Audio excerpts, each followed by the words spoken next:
Welcome to the Labor Day edition of Diamond Kings, the baseball YouTube talk show brought to you by the Reading Between the Scenes blog as part of the Sports Kings Media Network. We got a little delayed starting today. We just watched a four-pitcher no-hitter thrown by the Philadelphia Phillies over Michael Prosser's Atlanta Braves. So we're certainly going to rid him a little bit about that as the Braves seem to be fading in the National League pennant race. So after we talk about the NL pennant race, there's also other news today. We had our first managerial firing of the year as Bo Porter of my Houston Astros was relieved of duty. I've got a lot of thoughts on that, and these guys probably do too. And we had some last-minute trades this week to talk about. Adam Dunn changing teams, some other relief pitchers. Do these trades even matter? We'll explore that. My name is David Whitlock from Houston, Texas. I'll be the show's moderator and co-host. Also hosting with me is our all-star panel, starting with our man in Dallas, Texas, Leroy McConnell III. How are you doing, Leroy? It looks like I'm the Kansas City Royals killjoy. I'm going to be humbled this week. Like I said, we had 2.5 game lead, and I was running my mouth. Now we're tied, so I'll shut up. How y'all doing? The Royals, they're up and down. There's certainly teams that are more down than them. They're right in the middle of it, though, so no giving up. But, yeah, I would stop with the jinx, stop with the confidence talk. We mentioned you a minute ago, but welcome back to the show, Michael Prosser from Florence, South Carolina. I hear it's hot down there. How are you today, Michael? Heat index of 102, but I can't complain. It's good to be back. I feel alive. Like I can finally put that podcast hole behind. I can fill it with this because it really feels weird not doing it every week. It really does. But I feel like Kelvin over there.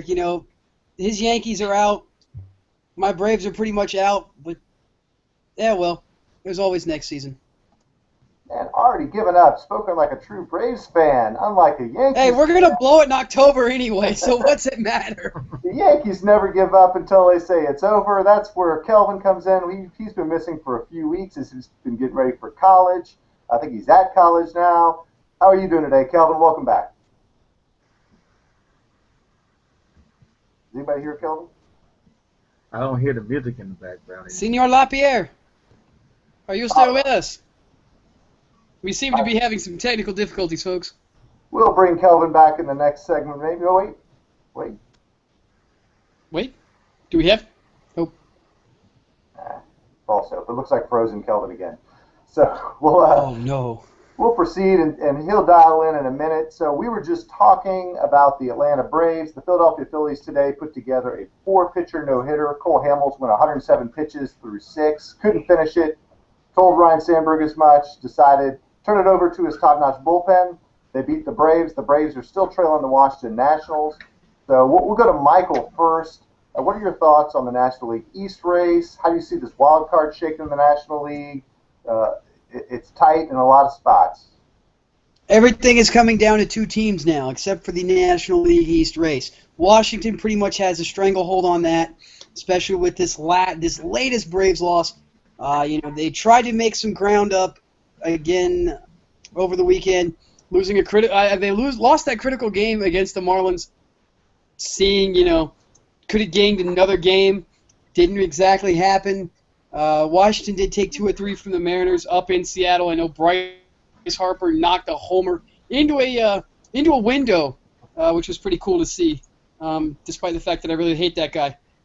But no, this NL pennant race is pretty much down between the Cardinals and the Giants. Or even the Brewers, depending on who flip flops in the NL Central. It was kind of expected though. I mean, this usually always happens around mid-September. You either find out if Atlanta's a contender or pretender, and usually they pretend until probably the last end of the month, and they kind of surge. They try to get that last little bit into October, and it usually doesn't work out. But then, it might happen, but it doesn't matter. They're going to fold in October anyway, like they always do. What can I say? I guess you got to give credit to Cole Hamels and that pitching staff. Julio Teheran just didn't have it today. It's the first time since 2012 when Kevin Millwood, a former Brave, and 5 other Mariners no-hit the Los Angeles Dodgers. And it's actually the 11th multi-pitcher no-hitter in Major League Baseball history. So I guess kudos to you, Cole Hamels. that's about the only thing I can say that the Phillies have done good this year. It is what it is. Yeah, the thing that worries me about the Braves is I'm looking at the standings, and they're kind of, as winning percentage wise, they're not too bad. But I mean, they got 66 losses, which is more losses than three teams in the Central. So that's two wild card teams ahead of them, and the Giants. So they're really chasing. And the Miami Marlins only got 69 losses, so they're really chasing about 3, 4, 5 teams here. Yeah. You know, Washington with 77 wins, 58 losses is best in the National League. So you got to look to the wild card, and it's not looking so good. Well, with some inexperience on this pitching staff, I mean, Alex Wood he's still a young kid. If I'm not mistaken, this is his first professional season in the majors. He's been very sporadic. He's had sporadic moments of greatness, but a very mediocre year. I think he's a 9-10. Aaron Harang who started off hot, who was my comeback player of the year, if you guys remember, for the National League, has just fizzled like I thought it was a fluke, his 5-12 record in San Diego, because San Diego was such a bad team. No, he's getting older. He doesn't have the stuff that he used to back in Cincinnati. Mike Minor has just had a god-awful year. I would have hoped he would have stayed on the DL the whole season. We may have, actually had a shot at winning some of these games that he's pitched. He's looked awful coming back from the DL. I mean, you try to fill the missing holes with Ervin Santana. Ervin Santana has been a godsend. I thought that was a great move getting him, even with the price tag that he came with. But there's some inconsistencies with starting pitching, and somebody please get B.J. Upton some hitting lessons. That is probably the most inconsistent hitter in our lineup right now. Emilio Bonifacio, I can start to say maybe some good things about him right now. I wasn't really doing that right after the trade deadline. He totally screwed us on a couple of occasions. And I haven't heard from Johnny Venters in like 3 years. Johnny Venters was supposed to be the setup man who was supposed to follow Craig Kimbrell, maybe even give Craig Kimbrell some nights off. I have not heard from Johnny Venters in 3 years. He has had that bad of a shoulder injury. And that the lefty presence that he would have brought would have been a huge lift. But, what can I say? I guess wait till next year, I guess. That's about it? Yeah. Wait till next year? Leroy, what are your thoughts on any of the National League races? Who's going to make it out of these 5, 6 teams that are vying for the wild card? Well, as expected, Milwaukee Brewers has fallen completely on their face. 2-8 in the last 10 games, lost 5 in a row. Oh, where the hell is Ryan Braun at? Yeah. Dismal numbers this year. We all know year in, year out, the St. Louis Cardinals are they're the team to beat in that division. Milwaukee had the opportunity, and they're imploding right now. No one's talking about the Giants right now. San Francisco's won 6 in a row, and they are doing it with the bats. Buster Posey has had a hell of a week. I believe he's had 13 RBIs in the last 10 games, and he had a game this past week where he was 5 for 5. The Pandas hitting the ball. Yesterday they had Panda, Pence, and I believe I think it might be Buster. They all had triples in the game, and each of them were a hit away from the cycle, where one had a home run or missing a single or missing a double. But they're not they're hitting that ball. Plus, they're pitching. Baumgartner almost had a no-hitter this past week by himself. LA better watch out because LA's struggling right now. And San Francisco, the last 2 times they've won the World Series, September is when they come to play some baseball.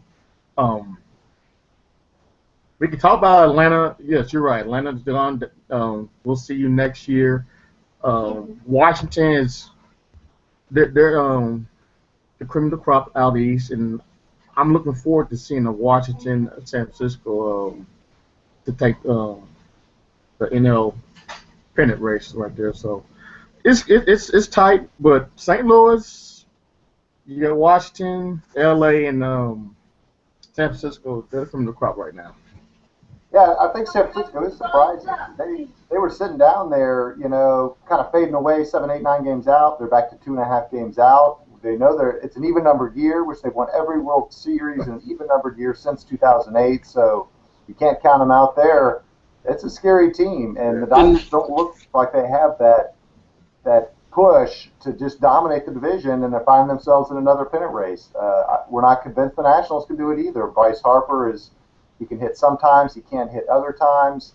It remains to be seen. And the Cardinals are right there too. They've had so many injuries, but Yadier Molina is back, and so you're looking at a team that might be getting hot, take the Central, and a team, the defending NL pennant winners, that nobody wants to contend with. And let's not forget, Brandon Belt is having such a quiet year this year. Brandon Belt's doing phenomenal for this Giants team. Like, nobody's ever talking about Brandon Belt. Brandon Belt is going to be a potential 25 to 30 home run guy for probably the next 10 years. Yeah, he's been hurt. He's been producing when healthy, and it just hurt from time to time. Leroy, you had a final point? Matt Holliday, he's starting to put the bat on the ball right now. He's had a good week. He's had a good couple of this past series. He's done excellent. And he's starting to carry, which they need because Albert Pujols and Carlos Beltran's not there anymore. But finally, Holliday is starting to show some flash of the past. So, St. Louis. Yeah, that's going to be fun to watch. It's only September 1st. We've got a long way to go. Speaking of a long way to go, the Houston Astros may have taken another step back today in a kind of a surprising move. Although there have been some reports of strife in the front office, the Houston Astros let Bo Porter go. You're talking about a team that had lost 111 games last year, and they're probably projected to only lose about 90, 92, 94 games. And they're moving on to a different manager. Their general manager, Jeff Luhnow, kind of doing things his way. There was rumors that Bo Porter didn't agree with it from time to time, and he got his walking papers. They have an off day today, and he got his walking papers. So, was this a good move for the Astros? What the heck are they thinking, being so bad to take a young manager that seemed to have the team playing well and get rid of him? And we'll go with Michael again. Well, obviously something has got to give with this Astros team. I mean, yes, Bo Porter, I think, was 110 and 190 in his 3 seasons in Houston or something like that. But I think it's time for Houston to start taking the same approach that the Pittsburgh Pirates and the Baltimore Orioles did, bringing in experienced managers instead of giving some of these younger guys a shot. You've got all these young players. It's time to get an experienced manager in there. You had young players in Baltimore. You bring in a guy like Buck Showalter. Baltimore's now 9 games up, poised to take that AL East. Clint Hurdle comes into Pittsburgh. Clint Hurdle gets Pittsburgh back into the playoffs for the first time in 21, 22 years. Pittsburgh had a setback last season. Now they look poised to, at least be contending again, with injuries that they've had, things like that. But it's time to start looking at some of a manager who can teach these guys the way that the game's supposed to be played daily. I don't think it's a good idea for a team and a manager to be learning the game at the same time. The manager's supposed to be the one that guides them through everything. You got a young guy there who doesn't exactly know all the ins and outs. I mean, I'm not saying that Bo Porter wasn't a good choice. He did good things in Houston. I mean, look at Chris Carter right now. Chris Carter is slamming the ball. I think he's, up to 32 home runs? Yeah. Dave? Maybe something like that? And that was a trade that I thought was, when he went to Houston, I thought that Oakland was stupid for giving him up. I really did. But I see why they gave him up, and now Houston is reaping the benefits. It didn't look great for Houston to start out with, but it's working now. Dallas Keuchel's another guy who's, he's going to be a really good young, pitcher who's going to develop into something in the next, 3-4 years if he's got the right manager. They need a guy with experience. I can't think of anybody right now off the bat because everybody I know is retired or doesn't coach anymore. I mean, maybe you can give Lou Piniella a call. They need to light some fire in Houston. Lou Piniella could definitely do it. But something has got to give in Houston. Maybe you even go so far as to change some things in the front office. I mean, that front office couldn't get Brady Aiken to sign. Mark Apple's not really looking too hot right now this season. It's it's one of those things, though. I mean, you come to expect it from Houston. Oh, Houston's going to be the doormat. Houston's going to lose. But you can only lose so much.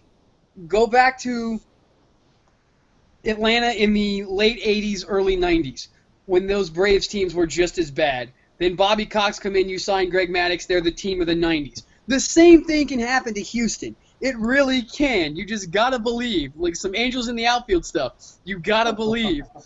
But the first step is getting a veteran presence in that clubhouse. They don't really have it right now. They don't want to go spend money on players because frankly, nobody wants to play in Houston. No offense, Dave. I hear it's a great city, but nobody wants to play in that ballpark, which is why they're trying to build through the system and everything. I mean, Jose Altuve has got how many more years on his contract left?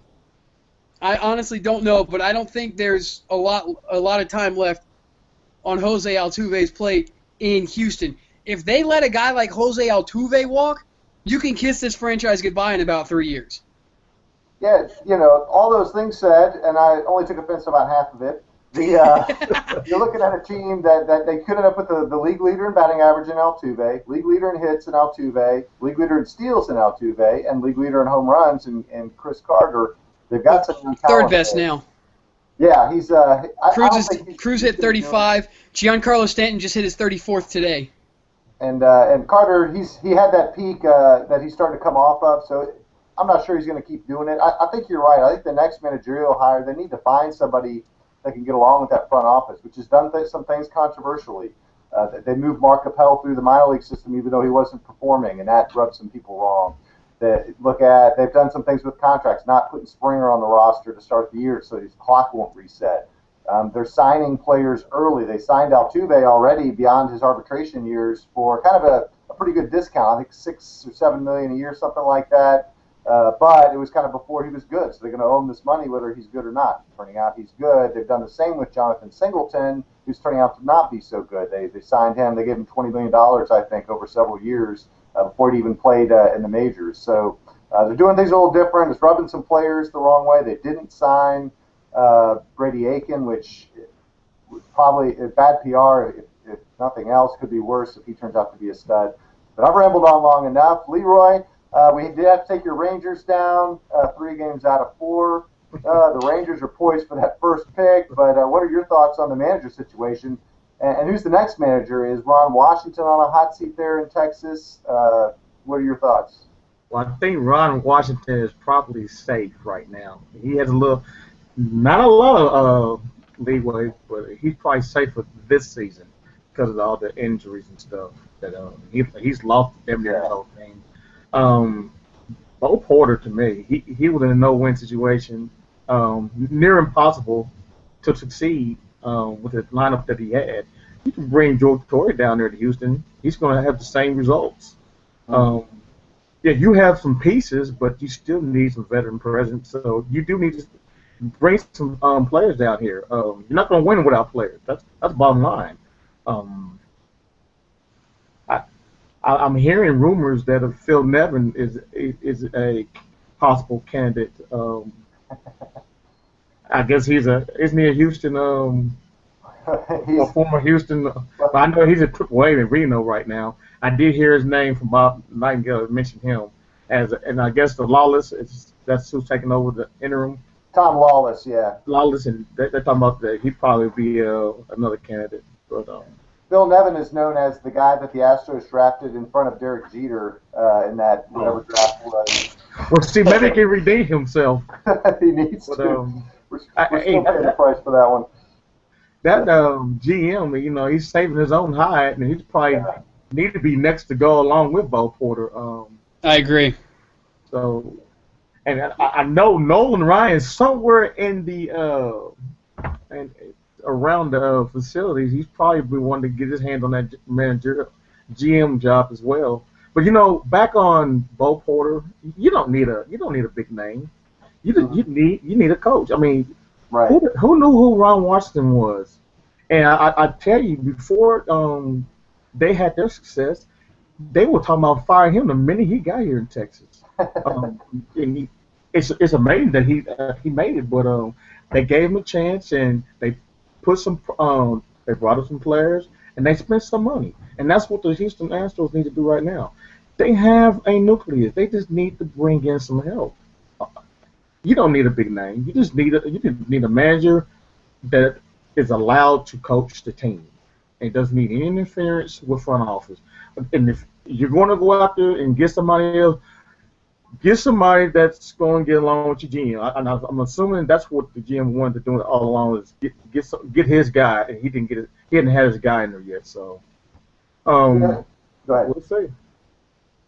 Yeah, another issue that Bo Porter was rumored to have been complaining about that Luhnow was second guessing his on-field decisions. No manager wants to be caught up in that. I thought Bo Porter was great. I liked his enthusiasm. He was an encouraging guy. He got on them when they needed it. His inexperience, I think, caused the team to probably get 5 or 10 more losses the last few years, just from the fact that he's still learning, how to do a double switch, and there was times he didn't quite get the rules right, things like that. But that happens to new managers. I do think they need a teacher, a guy that can step in. I think it does need to be somewhat of a veteran, a guy that can look at all the strikeouts that the Astros pile up, from the George Springer's high on strikeouts, Chris Carter, find ways to cut down on those swings, to put the ball in play. I have no idea. This all just kind of went down today, so I haven't heard anything from Houston media yet, but there's probably some names floating out there. They'll give Lawless the chance over the last month to probably really sit down and bring some guys in and interview with the purpose of hopefully getting a guy that fits with Jeff Luhnow and his kind of in-your-face controversial style.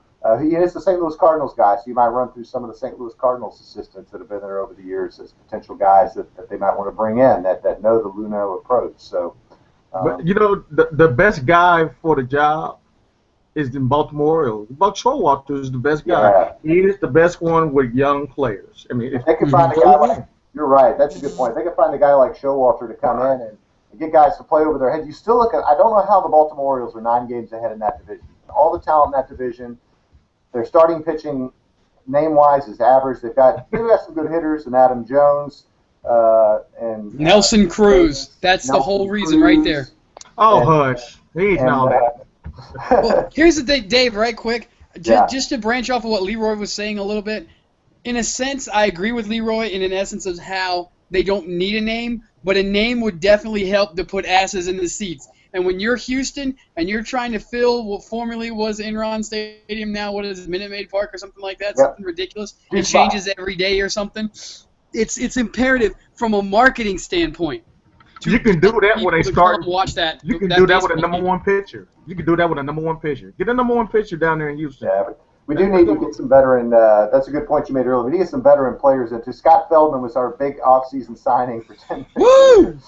And next thing you're going to tell me they're going to bring Russ Ortiz out of retirement to pitch. Oh. If they think veteran presence is Jamie Moyer. I mean, come on, man. Hey, he's looking to still get a job now. He's still out there. He's like 50. Yeah. Yes. All right. We'll That's move on 72 to, mile an hour fastball right there, man. That's coming right at you, high heat. So we had some last-minute trades this week. Definitely the biggest name that moved had to be Adam Dunn, moving from the hapless Chicago White Sox over to the Oakland A's. In this situation, the Oakland A's lost Yoenis Cespedes, or traded him to get some pitching, and they suddenly became the worst-scoring team in the American League. So now they go out and get Adam Dunn. I've got the game on over here in the corner. He has hit his first home run for the Oakland A's. He's 2 for 2 with 2 RBIs. Congratulations. So he seems to be fitting in nicely there. There's also, I know Jonathan Broxton moved a couple other guys. I think the Braves picked some folks up. But we'll start with Leroy this time. Did they? What do you think in terms of these deals? Is this going to make a difference? Do the A's get their man? And or were there any deals that weren't made? There was rumors that Chad Pauls could leave. A bunch of the Rangers went through waivers. Would you wanted to see the Rangers make some moves? What are your thoughts on these deals? Why is Billy Beane doing this? Is he selling himself to the devil right now? This is not the guy we know. He knew he kind of screwed up on the Cespedes thing. And right now with I think Brandon Moss and Volk, they are not producing, and they need some type of pop in that lineup. And Adam Dunn is full of crap if he can go ahead and announce this is his last season. He's 34 years old, 461 career home runs now. You're the next Jim Thome right there. You can easily hit another 150 and get over 600 plateau. Hey, you need a bat. You got Adam Dunn, and they didn't give up much for him. So I think it was a good move for them, and they're desperate for something because the Angels spanked them in these last 4. They spanked them this past week. They have no offense generating whatsoever. I look at the. I didn't understand the move Baltimore made, just getting Kelly Johnson and who else did they get? Alejandro De Aza. Yeah. And I'm assuming it's because of Machado and I'm hearing Steve Pearce is a little banged up right now, so they needed some, I guess, depth. But it just seemed like, and I guess they don't really need too much since they're 9 games in front. But I thought they would probably be looking for some extra help as far as the pitching goes, since that's their weak spot. So I understand how Adrian Beltre gets through waivers and no one goes after him. I mean, heck, he's batting over 320, and his home runs are down, but he missed quite a few games early in the year, and heck, he wants to win. That's a nice bat and very dependable glove down third base. I figured Baltimore, that might have been a nice spot for them. They needed a third baseman. Beltre would have been excellent for them. Yeah, I'm not sure what the asking price was from the Rangers. It probably should have been steep. There's a lot of big name players moved through waivers, but that didn't get moved in the end. But yeah, you did see some Kelly Johnsons, some De Azas, of course the Dunn deal. I will turn it over to Michael. I don't know what I was thinking. I don't know if the Braves made a move or not. I can't find anything on it. I thought I heard that they did, but the Brewers I know got Jonathan Broxton, of course. And then the Orioles just picking up some spare parts. Hope they fit in there. What are your thoughts on these last-minute trades, Michael? Well, I actually enjoyed the Orioles deals because when you bring in a guy like Kelly Johnson literally can play almost every single position on the baseball diamond with the exception of probably catcher. Somebody is, having a rough day, hey, you plug in Kelly Johnson.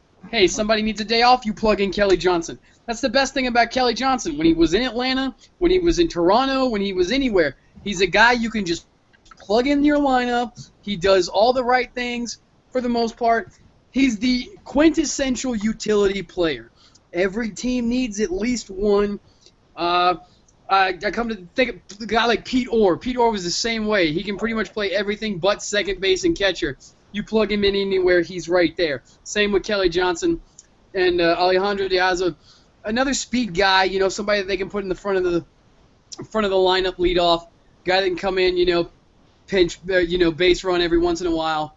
You're sure not going to get them because of their bat, though. You're not getting them for their bat. Both of them batting about 200, 220. Right. No, that could also be used as like a defensive move at some points. But again, just utility guys. Yeah. I'm also shocked that Adrian Beltre didn't go anywhere. I mean, even a place like San Francisco, even just to bring him off the bench would have been, how did LA not go after them? LA goes after everybody. Heck, in LA, that's home for him. That's where he started. They're the New York Yankees of the National League. Hell, They're turning into the New York Yankees of Major League Baseball right now. But it's the Adam Dunn move was kind of a head scratcher at one point to me because I had no idea that he was even relevant still. I thought DUN was DONE because his season right now is apparently DOA. But I guess that's what happens when you go back to Chicago with a young team. But good for you, Adam Dunn. Hitting your first homer today. Seriously, stay in the league for another 9 seasons as a designated hitter in the American League. You'll make a ton of money. You'll maybe hit some home runs. Just milk that paycheck, man. As a designated hitter, that's about all you can do. Don't go back to Cincinnati. Don't go back to the East Coast unless it's for an AL team. Stay in the league for another, 8 seasons. Pull a Jim Thome. Maybe spend a year in the minors, still collecting a paycheck, man. Don't leave till you're 40. There's some surprising things. We had an article this week on the blog about his retirement. He's only 34 years old. He's only a couple months younger than Albert Pujols, who's got another 7 years. Also declining, if I might add. Right, and Dunn's making Dunn is making $15 million this year. So you figure he could at least sign for half that. Somebody will pay $7 or $8 million just to go. And again, to bat 3-4 times a day, I think he can still contribute. His batting average is actually up. I mean, it's never been that good, but and his on-base percentage is always there. He's led the league twice in walks. He was an all-star just a couple of years ago. So Adam Dunn used to be a dangerous hitter. Adam Dunn was one of those guys in you look at the other team's lineup card, you're like, oh shit, I have to face Adam Dunn today. He's 6'6", 285 pounds. He's going to be dangerous for the next 4 or 5 years if he continues to play. The only thing all you got to do is stick his bat out there. That's it. The only thing that's threatening that's threatened by Adam Dunn right now is an all-you-can-eat buffet. Yeah, but and he's got 460 career home runs. So if he just held out maybe 2 more years, get to that 500 career home run plateau. The one thing I'll say, half of me thinks that Bean is throwing bad money after good. He's done some unconventional things this year and moving some players, which he usually doesn't do, and now it's almost like he's getting desperate. But maybe Adam Dunn can be that guy like Fred McGriff was for the Braves. 1993. 93, to where he comes in and he starts hitting a home run every other day, and that offense gets going. And they dropped a lot of games this weekend, got 5 games out, but they can still make another run at it. One hot week, and they've got the wild card to play. They get through that game. They'll be a good team in those AL playoffs for sure, and it'll be done that's playoffs. That's asking awful lot for him to be hot. I'm just saying, hot for 1 whole month, and he hasn't done it this whole year. But it's a gamble, and it's good to see Billy Bean is finally gambling. Yeah, he's probably still kept separate though. Probably should have. So we'll close again with a non-baseball subject, and we're all NFL is coming up. I know Leroy is a big Chiefs fan. I can't recall who Michael's loyalties lie. Probably the Falcons or some crappy team like that. Ooh, no! you shut your mouth to them dirty ass birds. Carolina, maybe. Well, there we go. That's better. Much better. What are your Super Bowl picks this year? We've got the Seahawks coming off a dominant season. They look just as good as previous years. The 49ers took them right to the end of the NFC Championship game. You got the Chiefs and Cowboys looking to bounce back. I've got my Texans shirt on, and I have no confidence that they'll do any better than 8-8. But we'll start with Leroy this time. What are your thoughts? And give me 2 teams you think will make the Super Bowl and who will win. All right. Well, we know the Cowboys will not be mediocre this year, and they're not going to be great. I am looking to be in the cellar part of the NFC East. Possibly a 5-11 team. Whoa! We're great offense. Scary. We're not going to stop anybody on defense, and if you continue to have Tony Romo on every single play, pass the ball, then he's going to continue to make mistakes. Romo needs help, aka running game, and until we stop playing Madden football, we're going about 5-11. I don't think that the Seattle Seahawks will repeat. New Orleans Saints will take their spot in the Super Bowl this year. I think Denver will get there as well. So there will be a rematch between, Drew Brees and Peyton Manning. And Drew Brees will sting Peyton Manning once again. So the Saints will win the Super Bowl. All right, Saints over Broncos. What do you got, Michael? How the Panthers looking this year? Well, apparently I just found out we just worked out Stephen Hill today, the former New York Jet second-round pick from Georgia Tech, which would be a solid acquisition. But losing Steve Smith hurts too much. 9-7, maybe 10-6. That defense is probably going to play a little bit more than they did last season. It's going to wear him down a little bit.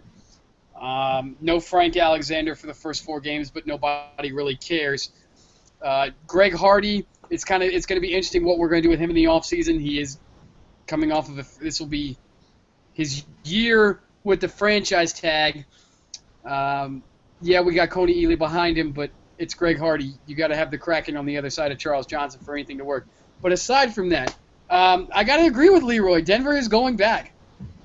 There's really nobody in the AFC that can hold up to that offense that with Peyton Manning and Wes Welker.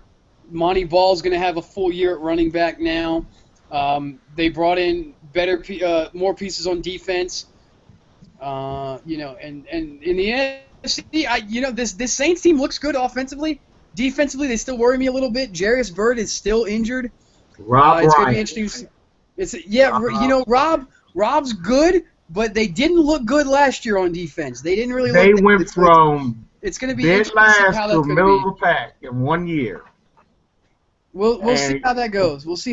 I do think that Drew Brees gets them to the Super Bowl, though. I hope for my fantasy team's sake that he does.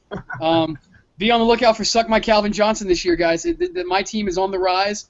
And my other draft tonight I think you're going to like this one. C. Strunk again and looking to score. Yeah, great. For the first time, I'm actually happy with my fantasy team names. But I got Denver over New Orleans by 9. And remember, Denver also has Emmanuel Sanders now, so that. Yeah, that's a big hit. That's another receiver, another weapon to give Peyton Manning. I mean, come on, why would you do that? And I got some questions about whether Wes Welker's health is going to hold up. He took that concussion in the third game of the preseason. Shame on you. Shame on you, Houston, and your DJ Swearinger. Shame on DJ Swearinger's been doing that shit since he was in Columbia. He's a dirty player. I knew it was going to be like that. Expect that man to be the next Reggie Merriweather and see suspensions frequently. The guy, Welker ducked his head right into his elbow. I don't know how. Yeah, sure. Yeah, sure, Sparky. So I'm going to go a little one-off on both ends. I think it's going to be the Arizona Cardinals, and our Phoenix Sports Kings guys will like that, especially Marcus Vernon, our man in Britain that follows the Cardinals. But if they can get enough out of Carson Palmer, a little bit out of Larry Fitzgerald, I like the way they got young guys around them. It's an impossible division to win. That's their only problem. So they might not even make the playoffs. But I'm gonna put my faith in them. And on the AFC side, I'm looking at the Indianapolis Colts. They play in a very, very weak division that's very easily winnable. I think the Patriots. They haven't really been a Super Bowl team in 5, 7, 8 years. I mean, they haven't won one. I don't see any team. It'll be Denver and the Colts in the AFC Championship game. It'll be interesting if it's in Indianapolis versus if it's in Denver. But I think Andrew Luck's going to step up this year. Well, again, for my fantasy team's sake, I hope, because I have both the Cardinals and the Colts defense. But I don't. The only thing that worries me about Arizona's defense is the fact that they don't have Darnell Dockett all season this year. He is out with the torn ACL. He was a major contributor on that defense last season. And how is Tyrann Mathieu's ACL going to hold up after he just had surgery last season as well? We can only speculate. Hey, you shouldn't be worried about who the man at the helm, Carson Palmer. You trust Carson Palmer to get you to the promised land. Absolutely. Hey, it worked for Pete Carroll. Trust him to get to the promised land. He took him to a national title game. Man, that was back in what, 2000? 2003. Oh my Wasn't that God. long ago? It was only 11 years. And that in question may have Carson's been, ancient now. that may have been a fluke championship too. He may have bought that way there himself with the benefits. We don't even know. All right, well, thanks to both of you for being here. We did hear from Kelvin offline that he had some internet problems and that we had trouble getting him connected at first. And apparently I officially ejected him from the show to try to get him back on the show, and that was like a permanent ejection. So we run things pretty rough around here. There's no half-game suspension. You taskmaster, you. If you're ejected, you're gone. Hey, So, give him 6 games. But yeah, right. What did he do? Beat his wife? Give him 9 games. It's a baseball show. This isn't a football show. But thanks to both of you guys for being here. Enjoyed it. It's going to be a fun September watching all these races, division races, wild card races coming down to it. We plan to be here every week to break it down. If you think week by week how much closer and clearer the picture is going to be, it's going to be a good time. Until next time on Diamond Kings, we're signing off.